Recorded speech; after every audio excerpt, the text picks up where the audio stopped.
So to pick up where we left off, we talked about the fact that this glucose molecule is broken down through glycolysis, and we get pyruvate and NADH from that. And that pyruvate and NADH enters into the matrix of the mitochondria, and then the pyruvate is turned into acetyl-CoA, it's oxidized, and then the acetyl-CoA runs around the Krebs cycle and it's oxidized, and we create all of this NADH, and some FADH that exists in the matrix of the mitochondria. And what that really is it's a whole bunch of hydrogens, right? What we've continuously done to the glucose molecule is we've stripped off hydrogens from it. And now all of those hydrogens are in the matrix of the mitochondria in the form of NADH. And we're going to use those hydrogens as a fuel within the mitochondria to ultimately make ATP. And we're going to do that by using them in what's called the electron transport chain.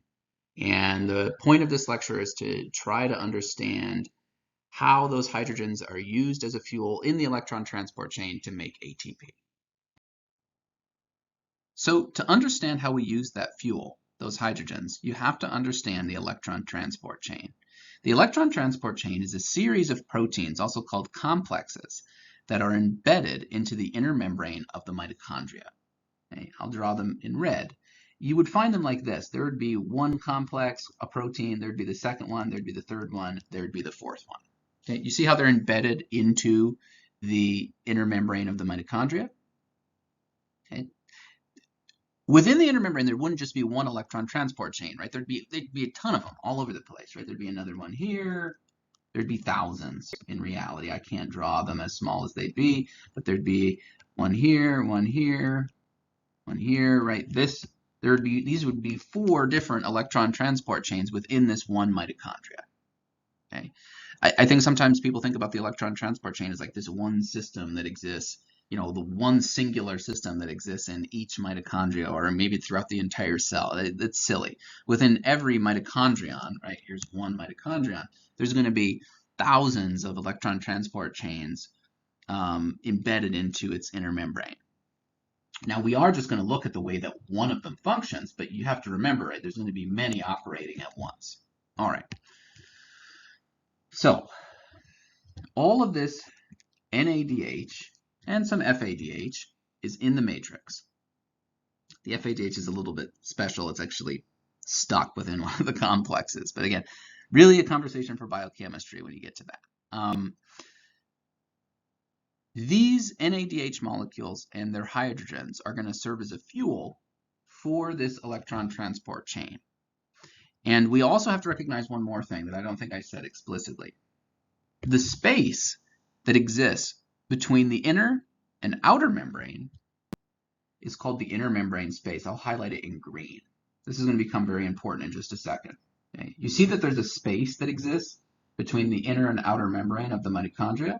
We talked about how the mitochondria has an outer and inner membrane. Its anatomy. Okay. Well, the space that exists between the inner and outer membrane is called the inner membrane space. I just highlighted it in green for you. That's going to become very important. So now we can take a closer look at the inner membrane of the mitochondria and hopefully have a better idea of what we're actually looking at. So here is the inner membrane. Out here in black would be like where the outer membrane is. So this would be the inner membrane space, and in here it would be where the matrix is. Hopefully you can visualize that based upon the last schematic that we looked at. Now you can see embedded into the inner membrane is what's called the electron transport chain. It's a series of 4 complexes, sometimes called cytochromes too, right? There's 4 complexes or cytochromes. Number 1, number 2, number 3, and number 4. And now you can actually see it, an image of what it theoretically looks like. And we've got to remember, all of that NADH that we made from glycolysis, from turning pyruvate into acetyl-CoA, and from running acetyl-CoA around the Krebs cycle, is located in the matrix right now. And here's where all of it's going to go. All of the NADH is going to go to complex 1. And what's going to happen to all of the NADH at complex 1 is the NADH is going to get oxidized by complex 1. NADH is going to get oxidized back to NAD. And what must it lose if it's oxidized back to NAD? It loses its 2 hydrogens. But here's the thing.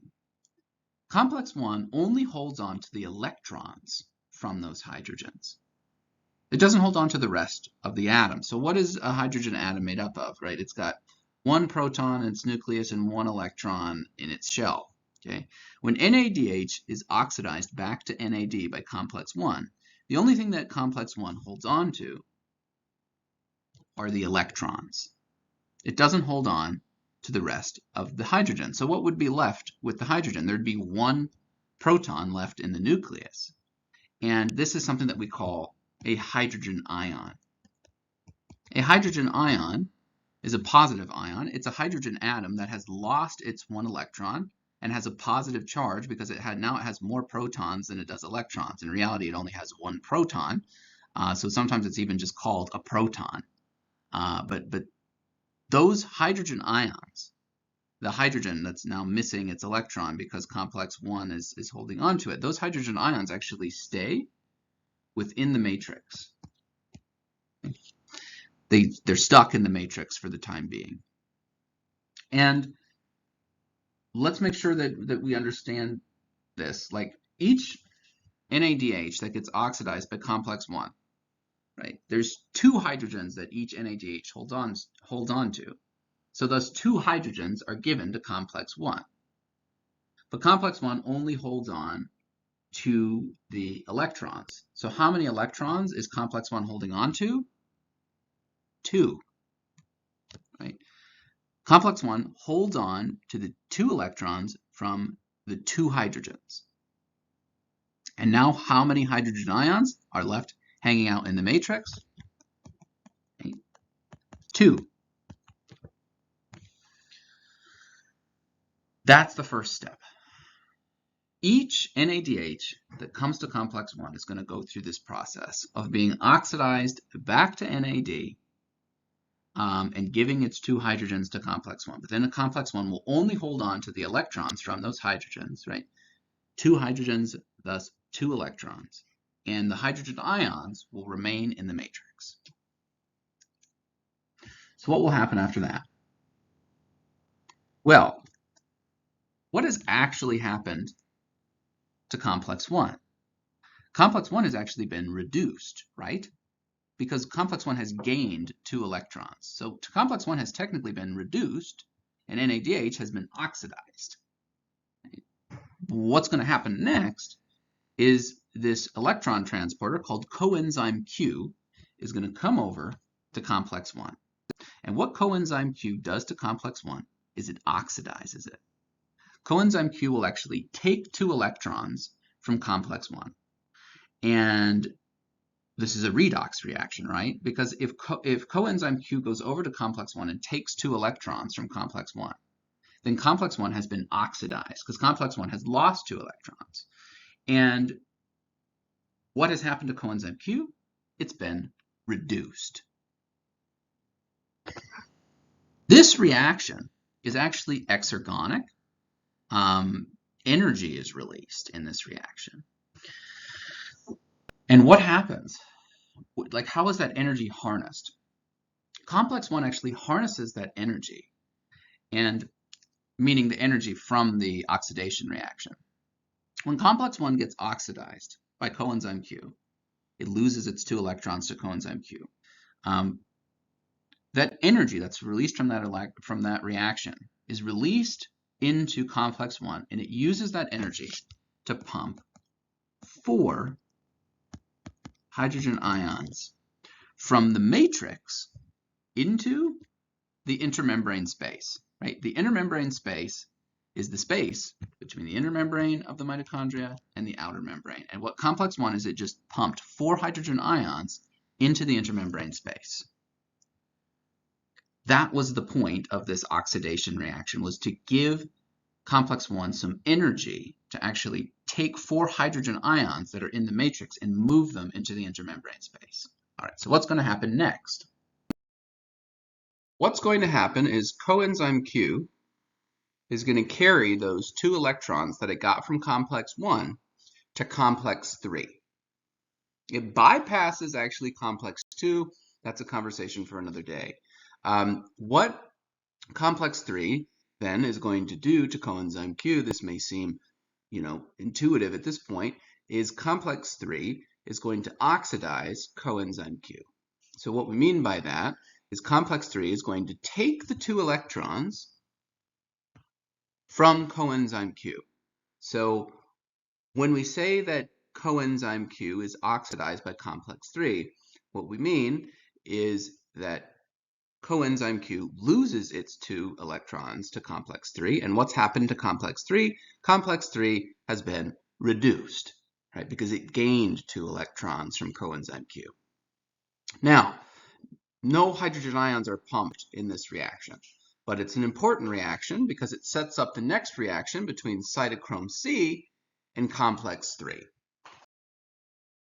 So what happens here? There's another electron transporter called cytochrome C. And what it does is it goes over to complex 3, and like the last one, you can probably figure out what's going to happen here. What cytochrome C is going to do to complex 3 is it's going to oxidize it. Cytochrome C is going to remove the 2 electrons from complex 3 and thus take them. So what happens in this reaction? Well, complex 3 gets oxidized by cytochrome C, meaning that complex 3 loses its 2 electrons to cytochrome C. And what happens to cytochrome C? Cytochrome C gets reduced. It gains 2 electrons. And this is another one of those energy-producing exergonic reactions that translates into complex 3 pumping hydrogen ions. So first of all, where's the energy coming from? Again, this is just like with coenzyme Q and complex 1. When cytochrome C goes over to complex 3 and oxidizes it, takes the two electrons from it, that releases energy. And complex 3 uses that energy that's released because of that oxidation reaction and pumps, ultimately, just like complex 1, it pumps 4 hydrogen ions from the matrix of the mitochondria into the intermembrane space. And up to this point now, you can see, because complex 1 pumped 4 hydrogen ions, I'm only drawing 2, because I just don't want to draw 4, I think it'd get too messy. We now have a total of 8 hydrogen ions that have been pumped from the matrix into the intermembrane space, all because of the electrons that are being shuttled down this chain that are all coming actually from NADH. Right? NADH is the fuel, it's the catalyst for this whole reaction, and specifically the electrons within the hydrogens that it picked up. Okay, so let's keep going, and then I will kind of summarize more so at the end. So what we've got right now is we have cytochrome C with 2 electrons. Where did cytochrome C get those electrons from? Well, you know that cytochrome C got those electrons by oxidizing complex 3, meaning taking electrons from complex 3 and becoming reduced itself. So what's going to happen next is cytochrome C is going to carry these electrons. Cytochrome C is an electron carrier, just like kind of like coenzyme Q is. And cytochrome C is going to carry these electrons over to what's considered the final complex of the electron transport chain, which is complex 4. And you can probably imagine what's going to happen here. You've seen this many times. As cytochrome C approaches complex 4, what complex 4 does to cytochrome C is it oxidizes it, right? Complex 4 is going to take the 2 electrons from cytochrome C. And what we mean by that is complex 4 is going to oxidize cytochrome C, because cytochrome C is going to lose its 2 electrons to complex 4. And what has happened to complex 4? Complex 4 has now been reduced, right? Because complex 4 has now gained 2 electrons. Now, the reaction you just saw does not translate into any pumping of hydrogen ions. When complex 4 oxidizes cytochrome C and becomes reduced and it gains these 2 electrons, no hydrogen ions are pumped from the matrix to the intermembrane space, but it sets up a very important kind of final reaction, technically speaking, of the electron transport chain. Now, there's going to be much more to the electron transport chain, ultimately its purpose, than this final step that we're about to talk about here. But this next step technically is the end, the last step of the true electron transport chain itself. Complex 4 has 2 electrons within it right now that need to be removed. So the question becomes, what can remove those electrons? And the answer is, inside of the matrix of the mitochondria, there exists oxygen. And specifically, the type of oxygen that I'm talking about is one singular oxygen atom. Atmospheric oxygen is actually 2 oxygen atoms covalently bound together. It's O2. That's the type of oxygen that we breathe in. What's going to go over to ultimately complex 4 is one singular oxygen atom. Okay, that's what we need to think about within this reaction. One singular oxygen atom. And we've talked about an oxygen atom before. Remember this. An oxygen atom has 6 of these electrons in its second shell. And it would like to have what? It would like to have 8. Well, how many electrons right now are within complex 4? There's 2 electrons. So the point is, an oxygen atom that has 6 electrons would really like the 2 electrons that exist within complex 4. Another thing that you'll oftentimes hear is that oxygen has a very high affinity for electrons, and it absolutely does. It has a very high affinity. It has a very high what's called reduction potential. It has a very large tendency to become reduced, to take electrons from something else. And what's going to happen here is a singular oxygen atom is going to interact with complex 4. And what this oxygen atom is going to do is when it interacts with complex 4, and again, I don't think I even need to explain this at this point, it's going to oxidize complex 4. And when it oxidizes complex 4, what does that mean? It means it takes the 2 electrons from complex 4 and it becomes reduced. And now, how many electrons does it have within its second shell? It has 8 electrons within its second shell, which is exactly what it would like, right? And now we have successfully removed the electrons from the 4th complex. And this will become important in a little bit as to why this is so important. You have to keep extracting the electrons from the 4th complex in order for this series of reactions within the electron transport chain to continue on. But let's talk about what happens now to this oxygen atom that now has 8 electrons within its second shell. What it can do is it can combine with 2 hydrogen ions within the matrix. Now, what's special about hydrogen ions within the matrix? Well, they're hydrogen ions, so they only have a proton, and they're missing their electron in their first shell. So if 2 hydrogen ions combine with an oxygen atom that now has 8 electrons within its second shell, you're actually going to form a perfect molecule of H2O, or water, right? Think about what water is. We went through what water is, right? Water is when an oxygen atom is covalently bound to 2 hydrogen atoms. And that's actually exactly what you formed here, right? Because it's just a little bit different in the way that than the way that we talked about it before. because we were talking about, you know, an oxygen atom and two hydrogen atoms perfectly from the periodic table combining together. This is just a little bit different, right? You have an oxygen atom that has 8 electrons within its second shell, which is exactly what a regular molecule of water has, right? The oxygen atom within a regular molecule of water has 8 electrons within its second shell. What you would need to form a molecule of water in this instance, where the oxygen atom already has 8 electrons in its second shell, is you would need 2 hydrogen ions, right? Because you couldn't use 2 regular hydrogen atoms that had an intact electron, because then this water molecule would actually have 10 electrons within its second shell, which wouldn't be a molecule of water.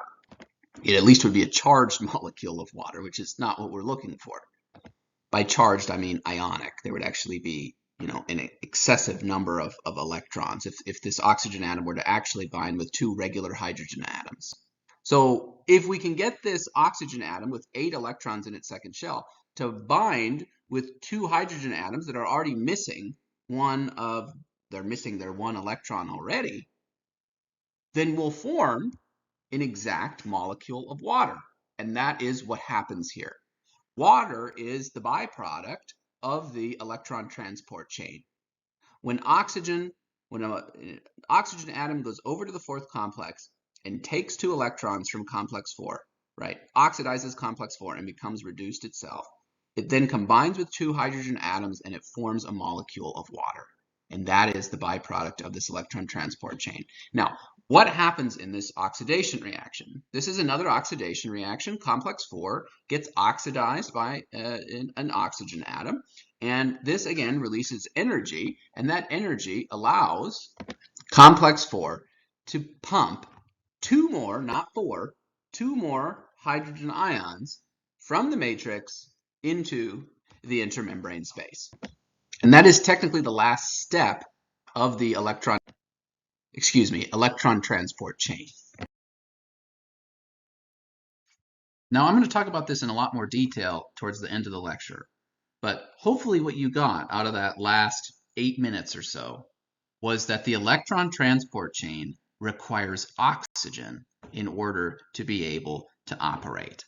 Right? Oxygen is a fundamental component of the electron transport chain. You need oxygen in order to be able to remove electrons from the 4th complex. And thus, without oxygen, you do not have an electron transport chain. This, by definition, is an aerobic process because the electron transport chain requires oxygen in order to be able to work. Right? It is a huge component to the electron transport chain. So let's try to summarize the electron transport chain to some degree.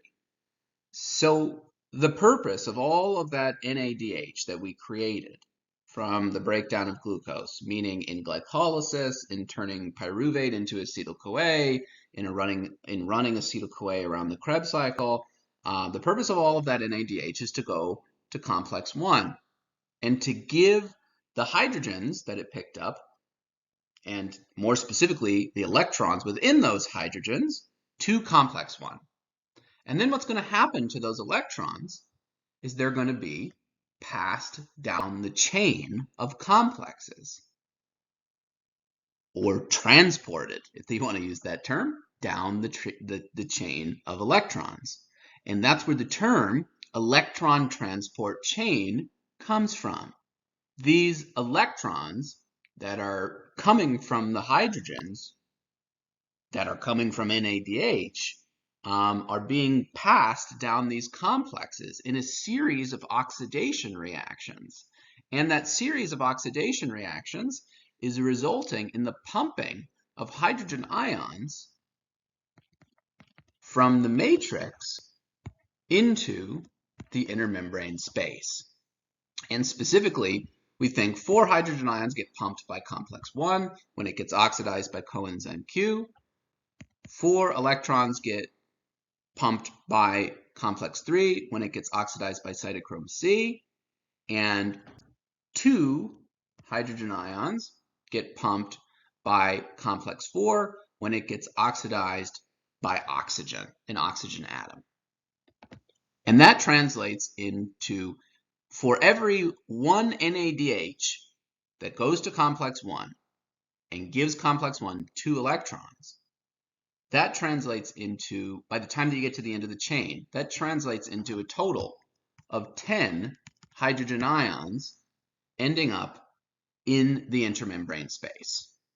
That's the job of the electron transport chain. It's to push a whole bunch of hydrogen ions from the matrix into the intermembrane space. And that's all great to know, but obviously there's a reason that we're pumping all these hydrogen ions into the intermembrane space. And that's the thing that we really want to understand, because that's what's going to allow for the creation of ATP. What we're creating here is what's known as a hydrogen ion gradient. And that's what we need to talk about now. We need to talk about that value, the value of this hydrogen ion gradient in terms of its contribution to ATP production.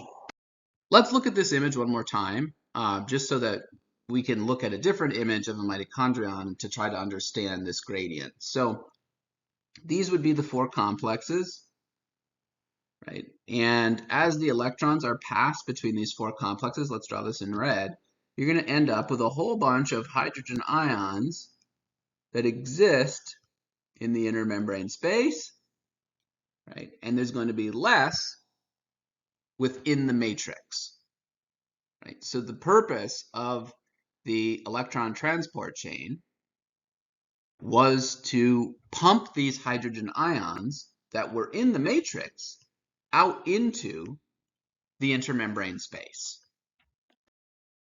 This is another way of showing it. This is additionally showing if these complexes were pumping hydrogen ions, what would it look like? Right? They'd be pumping hydrogen ions from the matrix into the intermembrane space. And here you can see the intermembrane space, and you can see all these hydrogen ions being depicted in the intermembrane space.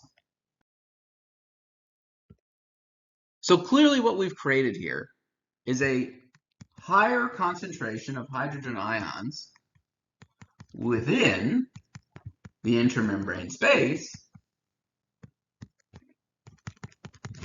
I'll put an up arrow here. There's a high concentration of hydrogen ions within the intermembrane space, and there's a comparatively lower concentration of hydrogen ions within the matrix. Well, anytime that there's a higher concentration of molecules or atoms in one location and a lower concentration of those same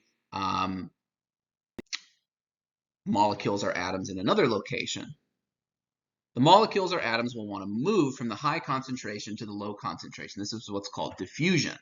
There's a diffusion gradient here. The hydrogen ions want to move from a higher concentration to a lower concentration. And what that really means is the hydrogen ions,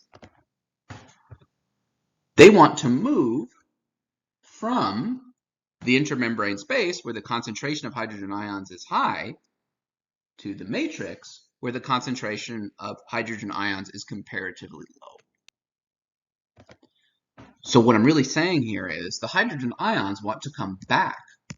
They would really like to move from the intermembrane space back into the matrix. And this is just because of a diffusion gradient. They want to move from a high concentration in the intermembrane space back into the matrix where there's a lower concentration. Any molecule or atom is going to want to do this. If you create a diffusion gradient where the molecule or atom is high on one side and low on the other, it's going to want to move from the high concentration to the low concentration. And this is going to become very important. But there's one other thing that's going to pull these hydrogen ions back that's actually more important. The diffusion gradient is important, but there's another thing going on here that's even more important. So there's something else that's been accomplished with this gradient as well. By having a higher concentration of hydrogen ions within the intermembrane space than the matrix, this is the other thing that you've done. There are more positively charged ions within the intermembrane space than there are within the matrix. Okay. What that translates into is the intermembrane space being slightly more positive than the matrix, right? If you put a higher concentration of ions that have a positive charge in one location and less of ions that have a positive charge in another location, then the location that has a higher concentration of ions that are positively charged will be positive. That location will have a positive charge, and the other location where there's a lower concentration of positively charged ions will have comparatively a negative charge. What you're seeing here is something we're actually going to talk a lot more about later on in the semester. What you've developed here is actually what's called an electrical driving force. Because the matrix is negative, it has a negative charge to it, it has a tendency to pull positively charged ions towards it. What does that mean? Because of the fact that the matrix is negative, it has a slightly negative charge to it, it has a tendency to pull positively charged ions towards it. And what are the positively charged ions within the intermembrane space right now? Hydrogen ions. This is the other thing that's pulling these positively charged hydrogen ions back into the matrix. It's the fact that the matrix is negative. So there's really two things that are pulling hydrogen ions from the intermembrane space back into the matrix. And let's talk about what they are. Summarize, I should say. One, the diffusion gradient. Just simply because of the fact that hydrogen ions, there's a higher concentration of hydrogen ions within the intermembrane space than the matrix, that diffusion gradient is enough for the hydrogen ions to want to come back. The second thing is the fact that the matrix is negative, right? Because of the fact that the intermembrane space is positive and the matrix is negative. Right? The matrix is negative because there's less hydrogen ions, less positively charged ions within the matrix than the intermembrane space. And that negative charge within the matrix is pulling those positively charged hydrogen ions back towards the matrix. So what we say is there's both a diffusion gradient for the hydrogen ions to come back and what's called an electrical driving force pulling the hydrogen ions back. Big picture, these hydrogen ions want to come back into the matrix. And there's only one place that they're going to be able to do so, and that's through a tunnel that we refer to as ATP synthase. So we know that these hydrogen ions that are within the intermembrane space want to come back into the matrix. And both through a diffusion gradient and an electrical driving force. And there's only one place that they can do so. There is this protein that is embedded into the intermembrane. It's not technically part of the electron transport chain, but it's obviously very closely involved with it. The purpose of the electron transport chain ultimately is to allow this protein to function.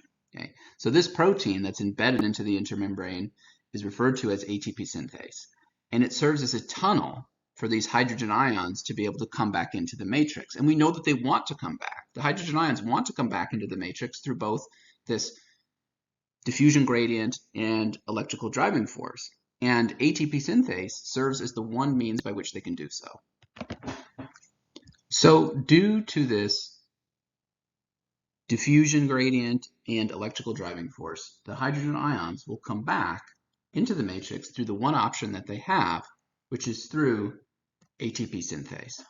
And what this does, the movement of these hydrogen ions from the intermembrane space back into the matrix through ATP synthase, that is actually it's an energy producing process. You're going to see this a lot in physiology, actually. The movement of some ion through a protein actually will provide it energy. And that's exactly what's happening here. As these hydrogen ions move from the intermembrane space back into the matrix through ATP synthase, that actually provides ATP synthase energy. And it uses that energy to rotate and actually recombine ADP and inorganic phosphate to resynthesize ATP. Now you might be wondering, where did this ADP and inorganic phosphate come from? We talked about it a while ago. Remember, I showed you that a lot of the ADP and inorganic phosphate that's created in the cytosol like when the muscle fiber is contracting, right? The muscle fiber is consuming ATP and producing ADP and inorganic phosphate. That ADP and inorganic phosphate actually enters into the matrix, and so does pyruvate and NADH indirectly that's made in glycolysis. And now you're actually seeing why the ADP and inorganic phosphate enters into the matrix. It's to be recombined into or resynthesized into ATP by what? ATP synthase. This is how and where the mitochondria actually resynthesizes ATP. It's at the level of ATP synthase. ATP synthase, this protein that's embedded into the inner membrane of the mitochondria, is what actually resynthesizes ATP. And how does it accomplish it? It accomplishes it through essentially the energy that's provided to it by the electron transport chain. If it weren't for the electron transport chain, ATP synthase wouldn't be able to operate, right? Because what's allowing ATP synthase to operate is the movement of hydrogen ions through it. And hydrogen ions wouldn't move through ATP synthase if there weren't a higher collection of hydrogen ions in the inner membrane space compared to the matrix. And that is created by the electron transport chain. So what I'm saying is the electron transport chain, the process of the electron transport chain, is what actually creates the fuel or the energy for ATP synthase. And that fuel or that energy for ATP synthase is a hydrogen ion gradient, right? The electron transport chain creates a gradient where there's a lot of hydrogen ions within the intermembrane space compared to the matrix. And that causes the hydrogen ions to actually move through ATP synthase back into the matrix and provide ATP synthase the energy that it needs to resynthesize ATP.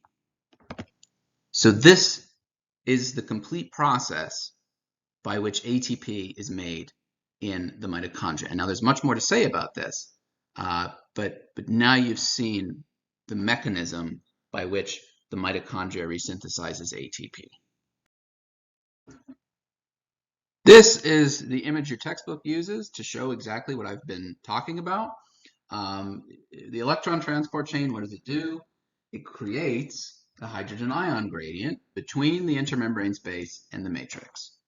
Right there, you can clearly see the blue dots are hydrogen ions, and there's a much higher concentration of hydrogen ions within the intermembrane space than there is within the matrix. So they want to come back into the matrix, the hydrogen ions, through both their diffusion gradient that exists and this electrical driving force that we've ultimately created. And the one place that the hydrogen ions can come back through, can come back into the matrix through, is ATP synthase. And as the hydrogen ions move from the intermembrane space back into the matrix, right, that causes actually ATP synthase to rotate. It provides energy to ATP synthase to rotate and resynthesize ATP. Now here's the important part.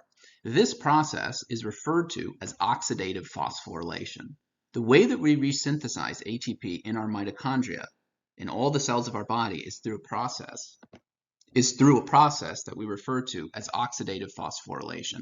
Sounds very confusing, but it's actually not. Oxidative phosphorylation. What does that mean? Think about it. A series of oxidation reactions. Oxidative. The series of oxidation reactions is happening within the electron transport chain, right? The electron transport chain is nothing more than a series of oxidation reactions.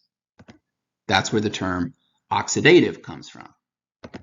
And this series of oxidation reactions, oxidative, is ultimately what allows for the phosphorylation of ADP back to ATP, right? If it weren't for that series of oxidation reactions, then there wouldn't be a hydrogen ion gradient, and then, ADP would never get phosphorylated back to ATP. So you need the electron transport chain, which is a series of oxidation reactions, to ultimately create this hydrogen ion gradient, which allows for ATP synthase to actually phosphorylate ADP back to ATP, right? Because the movement of these hydrogen ions through ATP synthase is ultimately what allows for ATP synthase to phosphorylate ADP back to ATP. And that wouldn't happen, that gradient wouldn't exist if it weren't for this series of oxidation reactions that the electron transport chain is. So in physiology, biology, chemistry, you'll hear the term oxidative phosphorylation a lot. And what people mean by it is it's the process by which the mitochondria resynthesize or make ATP. And my hope is, of course, that you can understand what the term actually means. It is always going to imply the process by which our mitochondria make ATP, but to look at the term and know what it actually means is something entirely different. Again, it's implying oxidative, a series of oxidation reactions, is what ultimately allows for the phosphorylation of ADP back to ATP. Phosphorylation, oxidative phosphorylation. And let us not forget, the resynthesis of ATP is definitely an endergonic reaction. You need to put energy into the reaction in order for it to occur, because the reactants, ADP and inorganic phosphate, have less energy within them than the products, ATP. So where's the energy coming from? It's coming from the movement of those hydrogen ions from the intramembrane space back into the matrix through ATP synthase. That's where the energy comes from for the endergonic reaction. So this is the last major point I want to make. With regard to the electron transport chain, and thus oxidative phosphorylation as a whole, what's the thing that you need for it to actually be able to operate and to function? And the answer is oxygen. Without oxygen, the electron transport chain, and thus oxidative phosphorylation as a whole, the creation of ATP within the mitochondria, without oxygen, that can't exist. Why? Because what does oxygen do? Oxygen is the final electron acceptor. It removes the electrons from the fourth complex. And by removing the electrons from the fourth complex, yes, that allows the fourth complex to pump 2 more hydrogen ions into the intramembrane space. But what that really does is it allows for electrons to be continuously shuttled through the complexes. It prevents a traffic jam of electrons, because if oxygen is constantly taking away electrons from the fourth complex, then more electrons can be brought to the fourth complex by cytochrome C. It's, again, like, think about it as traffic, right? You constantly need cars to keep moving so the cars behind it can keep moving. And we can somewhat use this analogy to say, what if you were to not have any oxygen within a cell? Pick a cell, a muscle cell, a neuron, whatever. Remove oxygen from the cell. What would happen? If there's no oxygen, then there's no ability. Right? Oxygen doesn't exist. We'll put a red circle through it. Right? No oxygen. If there's no oxygen within the cell, then there's no oxygen within the mitochondria of that cell, with a muscle cell, neuron, whatever. And thus, electrons can no longer be removed from the fourth complex. This will not happen, right? No oxygen, no electrons removed from the fourth complex.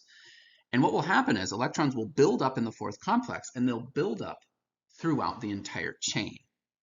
What you essentially have done here is you've created a traffic jam of electrons. If you have a bunch of cars on a highway and all of the cars in the front, right, are compacted and stopped, right, because there's too many of them, then it creates a traffic jam.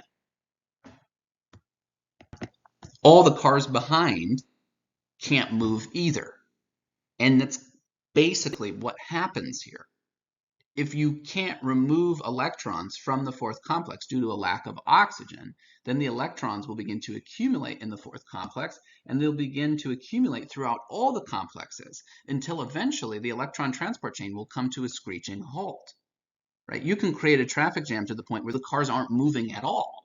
And that's exactly what can happen here.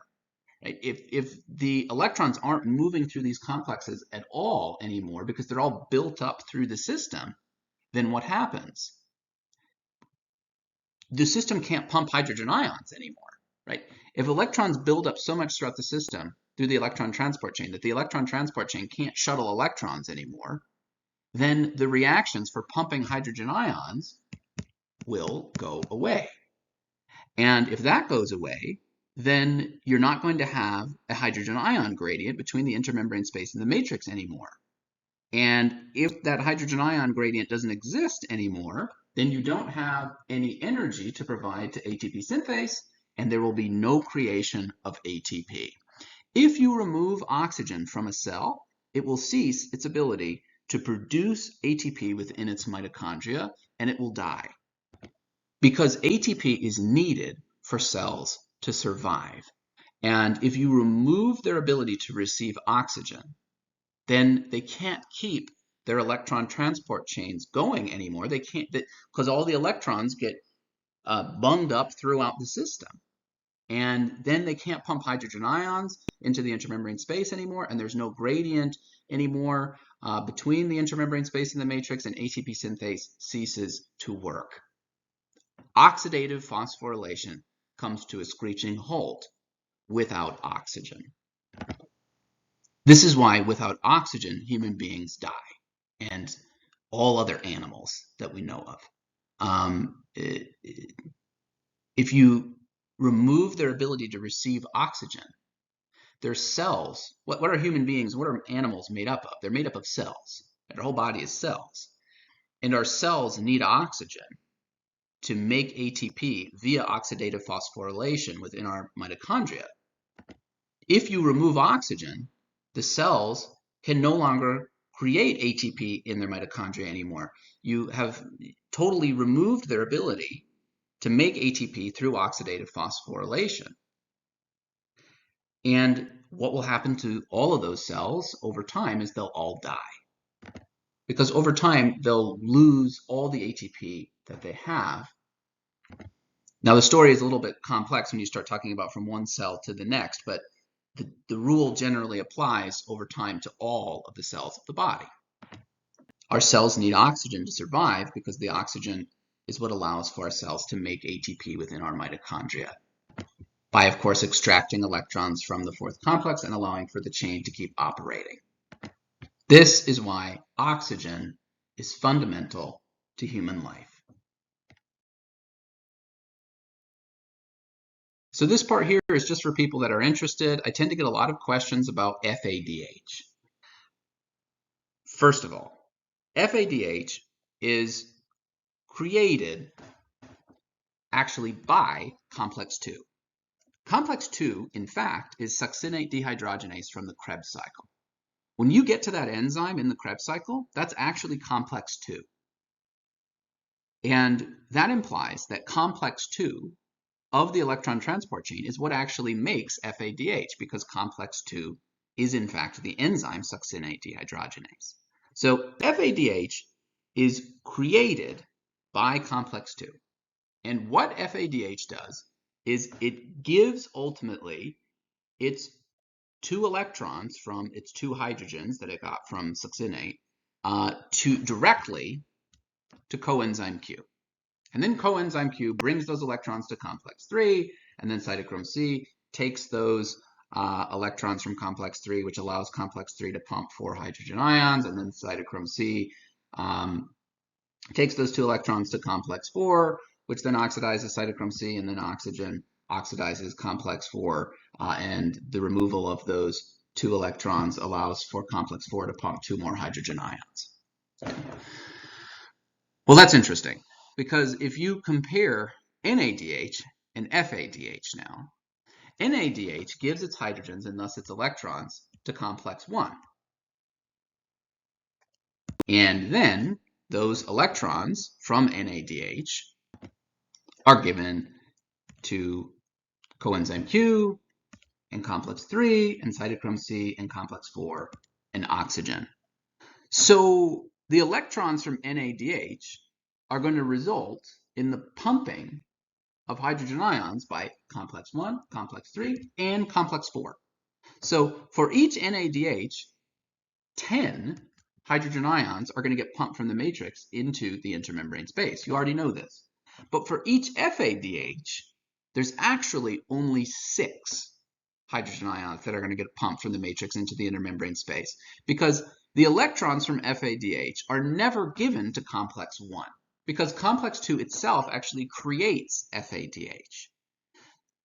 There's a huge difference there. That's the big difference between NADH and FADH. The electrons from FADH are never given to complex 1. The electrons from FADH are only given to coenzyme Q, complex 3, complex 4, and then oxygen. So for each FADH, only 6 hydrogen ions get pumped into the intermembrane space, because the electrons from FADH are given to complex 3, which pumps 4, and to complex 4, which pumps 2. So ultimately, what this means is there's a little bit of a difference in terms of the amount of ATP that each NADH and each FADH will create. NADH contributes more to the hydrogen ion gradient within the electron transport chain than FADH does, right? Because for each NADH, we pump 10 hydrogen ions into the intermembrane space, and for each FADH, we pump 6. So since NADH contributes more to the gradient than FADH, each NADH will allow for the creation of more ATP than FADH.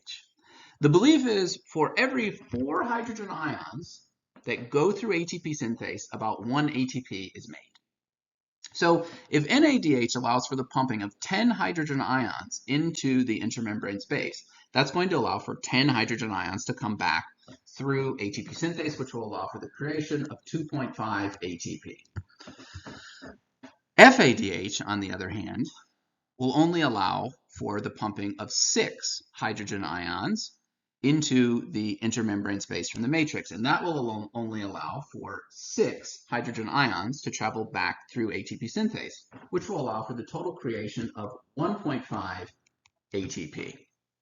So for each NADH, 2.5 ATP are made, and for each FADH, 1.5 ATP are made.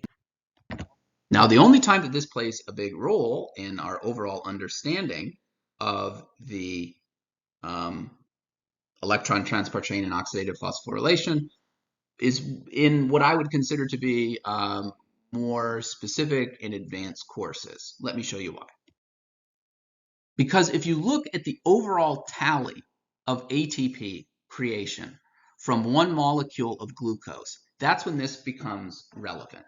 I'm not going to ask questions about this on the exam. I'm only showing you this because I get lots of questions about it. And they're good questions and they're worthy of answering. But there's only so much that we can cover in reality. So if you want to figure out how much ATP is going to be made from one molecule of glucose, now the difference between NADH and FADH becomes quite relevant. Okay, so if you break a molecule of glucose down, first of all, through glycolysis, you're going to get a net gain of 2 ATP.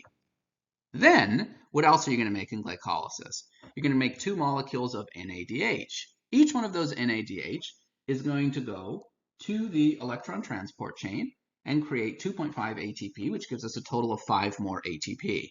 Also, from glycolysis, we get 2 molecules of pyruvate, which will be shuttled into the matrix of the mitochondria. And each one of those pyruvates will be turned into acetyl-CoA. And when pyruvate is turned into acetyl-CoA, another molecule of NADH is made. And 2 of those are going to be made, which means another 5 ATP will be made from those 2 NADHs, 2.5 each, in the electron transport chain. Next, each one of those acetyl-CoAs that are made is going to make a loop around the Krebs cycle. And for each loop around the Krebs cycle, we get 3 NADH, 1 FADH, and an ATP. We get 2 rounds. So that means we're actually, from this glucose molecule, we're going to get 6 NADH, each producing 2.5 ATP in the electron transport chain, which gives us a total of 15. We're going to get 2 FADHs, right? And those are actually created by complex 2, succinate dehydrogenase. And each one of those is only going to give us 1.5 ATP, so that's 3 more ATP. And we also get 1 ATP from the through substrate level phosphorylation in the Krebs cycle as well. So we get 2 rounds, that's 2 more ATP. If you add all of this up, right, what you find out is that from 1 molecule of glucose, we can make about 32 ATP. People disagree on this slightly for a variety of different reasons, but this is what most textbooks and research studies will cite.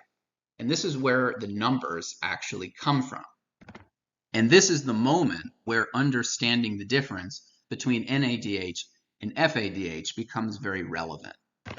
My goal in this class is not to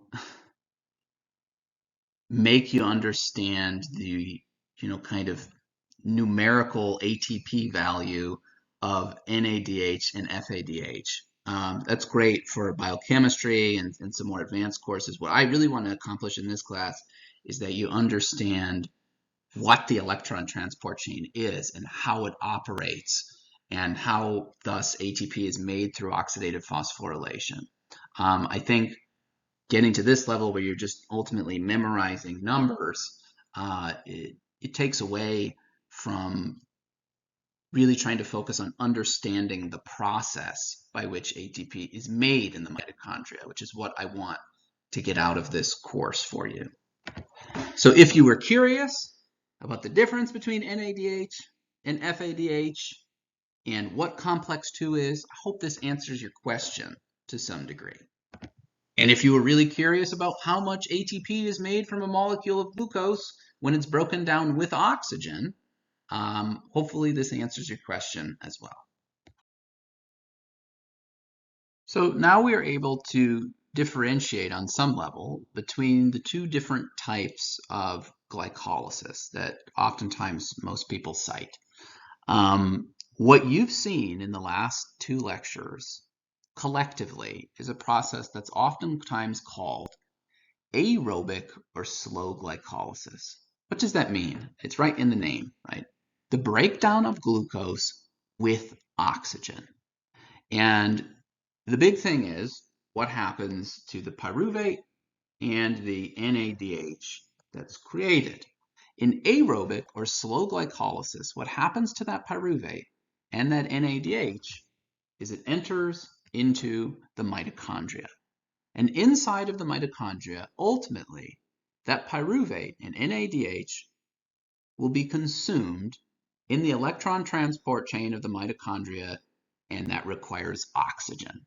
I know there's more steps involved with pyruvate, but ultimately everything that's made from it is going to be consumed in the electron transport chain, and that requires oxygen.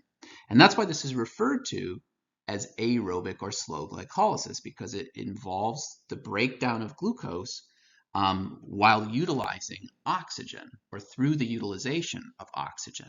And you can compare and contrast that to the other type of glycolysis that we talked about, which was anaerobic or fast glycolysis. Do you remember in that one, what happens to pyruvate is it's reduced into lactate, and NADH is oxidized back to NAD to be fed back into glycolysis.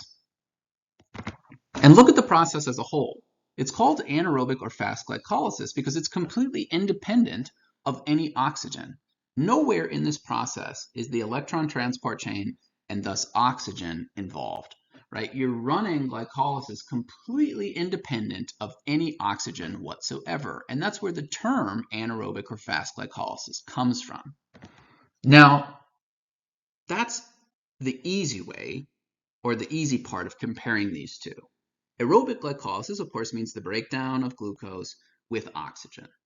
And anaerobic or fast glycolysis means the breakdown of glucose without oxygen. The harder part of this is understanding when and why one of these processes would dominate over the other. All I've done so far is tell you that in instances when ATP demand is very high within a cell, it tends to utilize anaerobic or fast glycolysis. And what I started off with in the first lecture discussing aerobic or slow glycolysis, I explained that when ATP demand is lower, the cell tends to use aerobic or slow glycolysis, coupled with the fact, as you're going to see, more oxygen is available to the cell.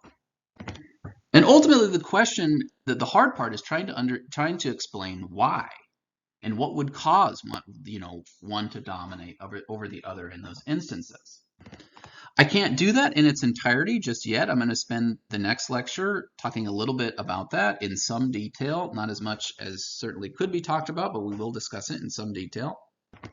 All I can say for now is that anaerobic or fast glycolysis, the breakdown of glucose without oxygen, generally and historically has been known as the system that can produce lots and lots of ATP over a short period of time. In 10 steps, you can make a net gain of 2 ATP molecules, and you can keep doing that independent of any oxygen. And the belief has always been that because of that, the system can generate enormous amounts of ATP over a short period of time. Aerobic or slow glycolysis, the breakdown of glucose with oxygen, which is what we've been going through the past 2 lectures, it, as you've seen, creates lots of glucose, creates lots of ATP from one glucose molecule, right? It can create like 32 ATP from one glucose molecule. But the belief has always been that it does it quite slowly. The process itself is slow.